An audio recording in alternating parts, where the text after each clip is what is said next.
Pierre Poilievre is an absolute monster. We're going to talk about the Liberal claim today. Let's go.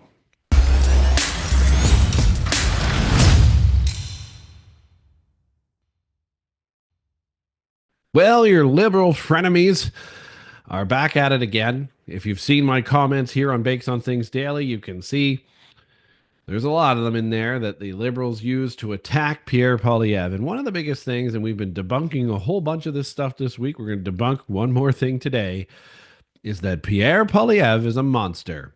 And this is actually going to be the greatest, easiest episode for me of all. Because today, we're letting Pierre do all the talking. Watch. This is the house in which I grew up. My little brother and I planted this tree decades ago. Here in the front lawn, we used to throw around the ball, and on this sidewalk, I used to carry newspapers in my first job as a paperboy for the Calgary Sun. A lot of great memories here. You might not live on Shaughnessy Drive, but you probably do recognize it. It's not a lot different than the street that you probably live on. It's one of those places where families work hard so that tomorrow will find them further than today, that their kids will be a little better off down the road than they are, and where people fight their own battles, but they also look out for each other. It's one of those neighborhoods where you have hope that if you're a young person, you work hard, stay disciplined, make some sacrifices, you can literally do anything in this big open country of ours. That's the hope. But lately, that hope has melted away into worry for a lot of families. Worry that they can't afford the price of tomatoes or peanut butter to give their kids a nutritious meal. Worry that they'll never be able to afford to even go on a vacation again. That is, if you could ever get a passport in this country. Worry that they might be 28 or 29 years old, still living in the basements of houses just like these ones here on this street. Worry that they can't afford to run their landscaping or a carpentry business because putting $2.50 diesel in a truck like this is not affordable for the average working guy. That's the worry. And what's worse is that when people share their worries, when they speak up, the Prime Minister cracks down, censors what they can see and say on the internet, calls them ugly names because they disagree. That worry persists on streets just like this one. And a Prime Minister who doesn't understand that worry because he doesn't come to places like this, let alone having grown up in one. He's far away, and often I think he forgets about the people who live here.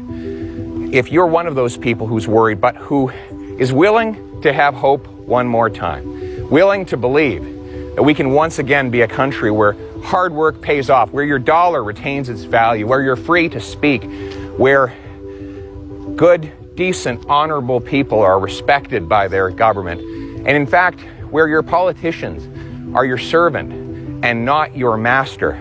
If you believe that we should have hope, that one day you'll take back control of your life, and that this will be the freest country on earth, and let me tell you something. I know where you're coming from, because I come from that place too. This is Canada. Maple syrup in my Cabernet. Kick your ass. Hey! My husband and I are a perfect match. We also happen to make cute babies. And our babies are at home in Ottawa. They are well taken care of by my family, Tia Nena y Tio Pablo. They are loved, and we miss them dearly.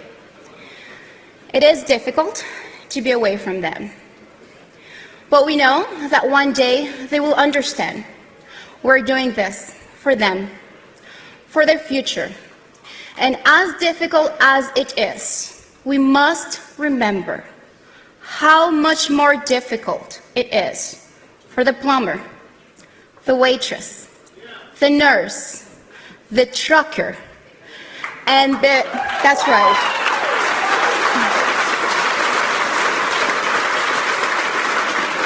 and the single mother, single parent that is trying to juggle and make ends meet. Just this morning, my husband and I were serving pancakes to the great people of Calgary Skyview. And yes,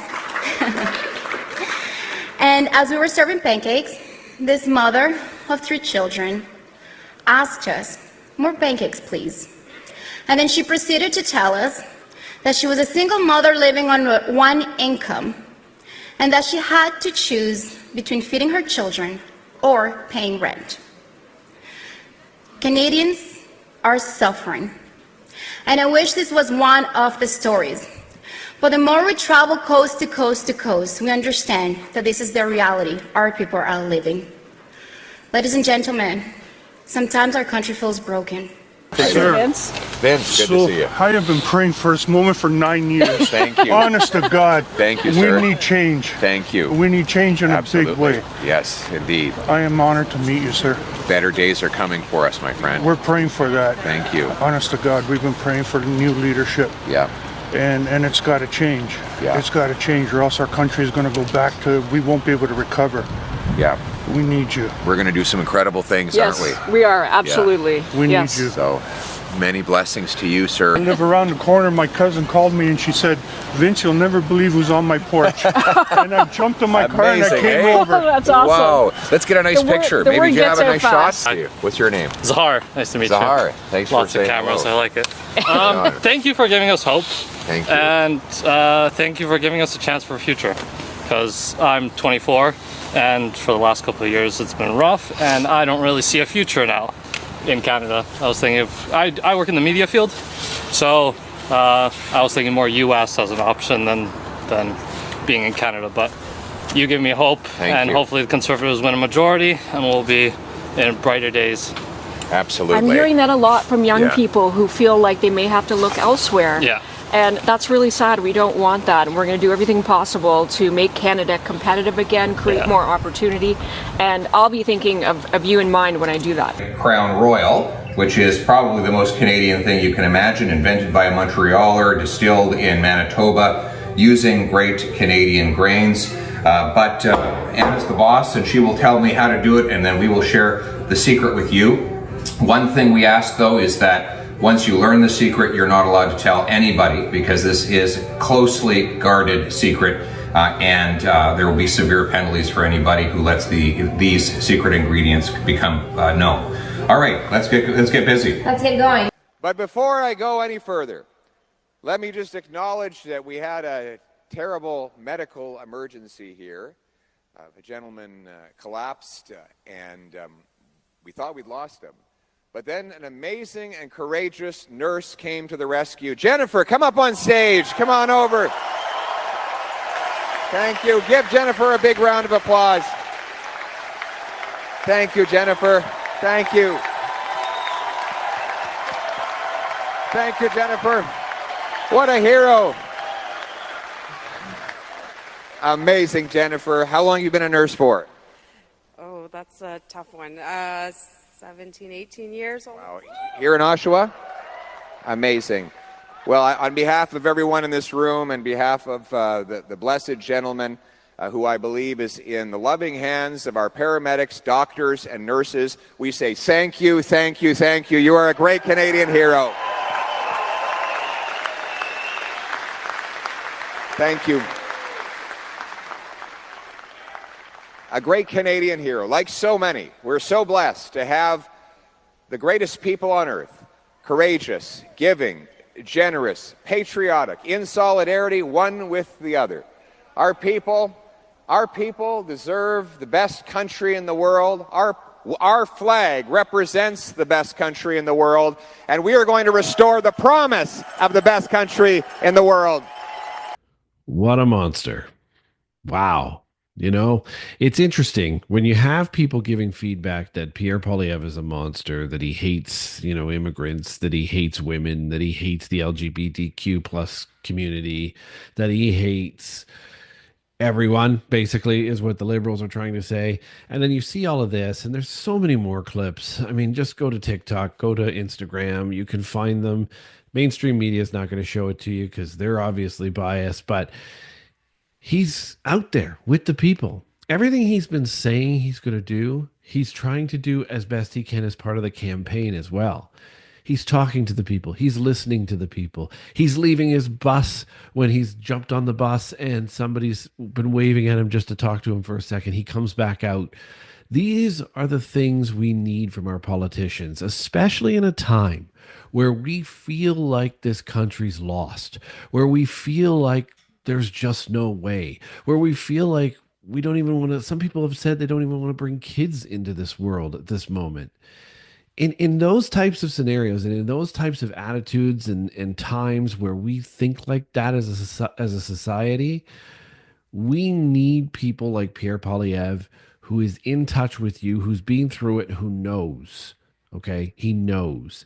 Somebody like a Mark Carney, who is a bloated executive, World Economic Forum puppet, somebody who hasn't even lived here in the last 10 years and couldn't possibly tell you what's been going on here overall. He can tell you a little bit about the government because he's been educated on that.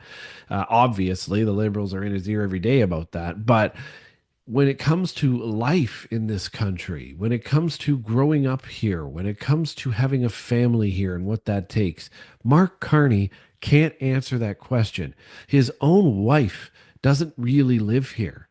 And even though they've brought her back in the recent days to try and copy the Conservatives in the great job they're doing with having Anna introduce Pierre Poilievre, it's just not the same because you know she's not from here and does not care.